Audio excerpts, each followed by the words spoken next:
डोळ्यात आता पाणी आहे, म्हणजे नाही सुचत आहे काय, कारण सगळ्या प्रवासाचा मी कुठेतरी एक साक्षीदार आहे. 100% बाप्पाच्या कृपेने पैसे असतील होय. तर आपण निर्मिती सावंतबरोबर करायचं आहे ह्याच्या पलीकडे भाग्यच असू शकत नाही. ते बाळ वाढवताना जसे काय काय त्रास असतात की नाही आपले आपले तसेच आहेत.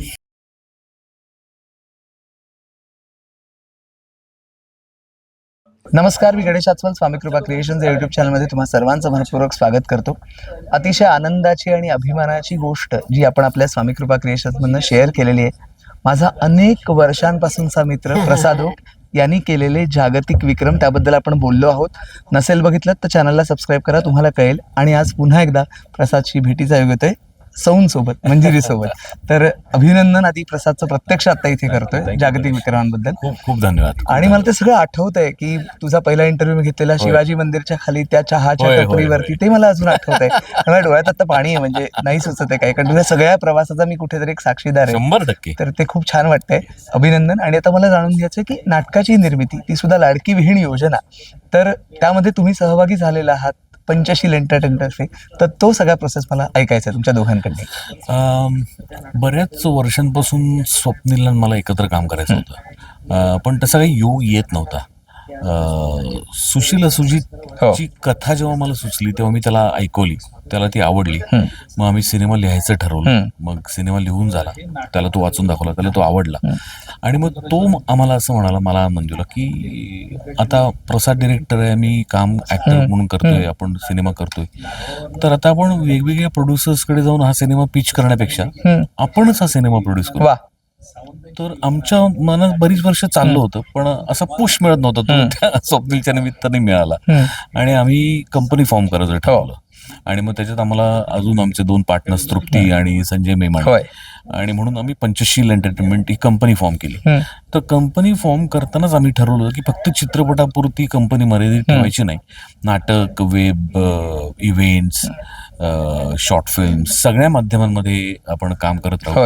आणि सुरुवातीलाच आमचं असं ठरलं होतं की नॉट नेसेसरी की प्रत्येक प्रोजेक्टमध्ये मीच डिरेक्टर असणार, स्वप्नीलच काम करणार किंवा मी काम करणार, असं काही नाही. चांगलं प्रोजेक्ट आलं आपल्याकडे, बाप्पाच्या कृपेने पैसे असतील तर आपण फक्त प्रोड्यूस करू. तर त्याला अनुसरून सुशील सुजित मी डिरेक्ट केला, स्वप्नील काम केलं. पण त्याच्यानंतर हे नाटक आलं दिलीप जाधवांच्या माध्यमातून. ना ह्याच्यात मला रोल आहे, ना स्वप्नीलला रोल आहे, ना हे मी डिरेक्ट करतोय. पण दिलीप जाधवांसारख्या मोठ्या जुन्या भक्कम निर्मात्याबरोबर या निमित्ताने असोसिएशन करता येईल. आणि चित्रपटामध्ये तो स्वप्नील आणि मी, आम्ही दोघेही प्रचंड व्यग्र असल्यामुळे रंगभूमीशी एक नाळ जोडलेली ठेवणं फार गरजेचं आहे. मला ऍक्टिंग आता करता येत नाही, डिरेक्शन करायला मला वेळ मिळत नाहीये, तर निदान नाटक प्रोड्यूस तरी करू. बरोबर. तर त्यामुळे दिलीप जाधवांनी विचारल्या क्षणी आम्ही लगेच तयार झालो. नाटक वाचलं, आम्हाला सगळ्यांना नाटक खूप आवडलं आणि आपण गप्पा मारतोय. आता मंजिरीला विचारतो की लाडकी विहीण योजना, म्हणजे विहीण हा शब्द त्याच्यामध्ये खूप महिला प्रधान असा शब्द म्हणता येईल. तर या नाटकाची निर्मिती आणि मग त्याच्यामध्ये निर्मिती सावंत यांचं असणं, हे किती सुखावं आहे, याबद्दल अजून काय पाहिजे ना. म्हणजे आम्ही काहीतरी ठरवतो, एखादं प्रोजेक्ट ठरवलं आणि ते केलं, ओके, ते झाल्यानंतर आता दुसरं करूया, आणि दुसरं करताना निर्मिती सावंतबरोबर करायचं आहे ह्याच्या पलीकडे भाग्यच असू शकत नाही. सो सगळी छानच भट्टी जमून आली. दिलीप दादा, निर्मितीताई, आणि नाही म्हणण्यासारखं काही नव्हतं. कमाल एक्सपिरियन्स होता. ही प्रसाद, स्वप्नील आणि निर्मितीताईने कुठे ना कुठे, कधी ना कधी कामं केले. माझा तसा काही संबंध येत नाही ना, अभिनय करत नसल्यामुळे. त्यामुळे मी निर्मितीताई बरोबर काम करणार आहे याचा एक मला वेगळा आनंद. पण एक निर्मितीचा आनंद वेगळा असतो, म्हणजे निर्मिती प्रक्रियेचा. तर ते अगदी आपलं बाळ असल्यासारखं आपण ते वाढवत असतो, ते प्रोड्यूस करत असतो, त्याच्याबद्दल. हो रे, ते बाळ वाढवताना जसे काय काय त्रास असतात की नाही आपले आपले तसेच आहेत. काही त्रास, काही आनंद, भावना, धडधड, पोटात गुडगुड, असं सगळं रोज मी घरातनं निघाले आणि इकडनं निघाले की असतातच. तर डेफिनेटली त्याचा आनंद असतोच, कारण तू म्हणलास तसं ते आपलं बाळच असतं. पण त्याच्यावर संस्कार व्यवस्थित होत आहेत. बरोबर. त्याचं एक प्रेशर पूर्ण वेळ डोक्यात असतं. खरंय. मी प्रसादला आणि तुम्हाला दोघांनाही विचारतो की आज चांगले लेखकांची खूप कमतरता आहे, आणि अशा वेळेला प्रथमेश शिवलकर सारखा नव्या दमाचा लेखक जेव्हा हे नाटक लिहितो, तर प्रथमेशनी मगाशी उल्लेख केला की प्रसाददादांनी मला एका अडचणीच्या क्षणी एक मला सुचत नव्हतं काहीतरी आणि तो मेंटल ब्लॉक प्रसादांनी दूर केला असं तो बोललाय तुझ्याबद्दल. तर त्याबद्दल मला ऐकायचं की मुळात मार्गदर्शन करणं तुझ्याकडनं त्याला असेल किंवा एकंदरीत त्याच्या लेखनाबद्दल असेल, काय सांगशील? मार्गदर्शन असं नाही म्हणणार. सजेशन म्हणूया. एक रायटर्स ब्लॉक ही कॉन्सेप्ट आहे. येतो. ब्लॉक येऊच शकतो, म्हणजे अगदी मी समजू शकतो की तो स्वतः अभिनेता म्हणून एका नाटकात काम करतोय, दोन पिक्चरमध्ये काम करतोय, हास्य जत्रेची रिहर्सल करतोय, हास्य जत्रेचं शूटिंग करतोय, मध्येच रत्नागिरीला जातोय, परत येतो, या सगळ्या व्यग्रतेत तो ब्लॉक येऊ शकतो. सो त्याला त्यातनं बाहेर काढणं हे माझं काम आहे. कारण मी फक्त निर्माताच नाहीये, मी एक स्वतः क्रिएटिव्ह माणूस आहे. करेक्ट.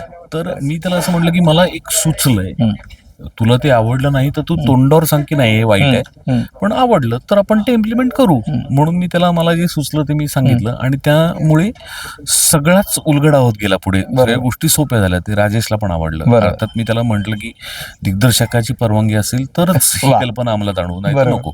पण राजेशलाही ते आवडलं, प्रथमेशलाही ते आवडलं आणि निर्मिती ताईला आवडलं खूप. कारण त्यामुळे वेगळा एलिमेंट आला नाटकात. तर म्हणजे आता आपली निर्मिती आहे तर तेवढं तर कॉन्ट्रीब्युशन द्यायलाच पाहिजे. त्यामुळे त्यात मला काही माझं कौतुक वाटत नाही. प्रथमेश बोलला असेल तर त्याच्या मनाचा मोठेपणा आहे. शुभेच्छा देतो तुम्हाला स्वामी कृपा क्रिएशन तर्फे. आणि एक आग्रहाचं निमंत्रण नक्की देणार आहे, ते म्हणजे आम्ही कृपा संवाद नावाचा पॉडकास्ट करत असतो स्वामी कृपा क्रिएशन तर्फे आणि आता 10-11 एपिसोड झालेले आहेत. तर तुझा सगळा प्रवास मला जाणून घ्यायचा त्या पॉडकास्टच्या माध्यमातून. तुला जेव्हा वेळ असेल आपण प्लॅन करूया आणि नक्की भेटूया. आता प्रेक्षकांना आवाहन कर की नाटकासाठी प्रतिसाद. 5 मार्च रोजी लाडकी विहीण योजना या नाटकाचा शुभारंभ होतोय. महाराष्ट्राची हास्य जत्रामधून तुमच्या सगळ्यांच्या समोर आलेल्या प्रथमेश शिवलकर ज्यांनी हे नाटक लिहिलंय, राजेश देशपांडे ज्यांनी अनेक नाटकं डिरेक्ट केली आणि ती प्रचंड गाजली आहेत, तो या नाटकाचं दिग्दर्शन करतोय. दिलीप जाधव अष्टविनायकचे जे या नाटकाचे निर्माते आहेत आणि त्यांच्याच बरोबरीने पंचशील एंटरटेनमेंट म्हणजे मी, स्वप्नील, मंजिरी, तृप्ती, संजय मेमाणे आम्ही या नाटकाचे निर्माते आहोत. क्षितिज पटवर्धन या नाटकातली गाणी लिहिली आहेत, अजित परबनी या नाटकाचं संगीत केलंय, प्रदीप मुळेंनी या नाटकाचं नेपथ्य केलंय, सुनील या नाटकाचे लाईट्स केलेत. सगळी उत्तम टीम आहे.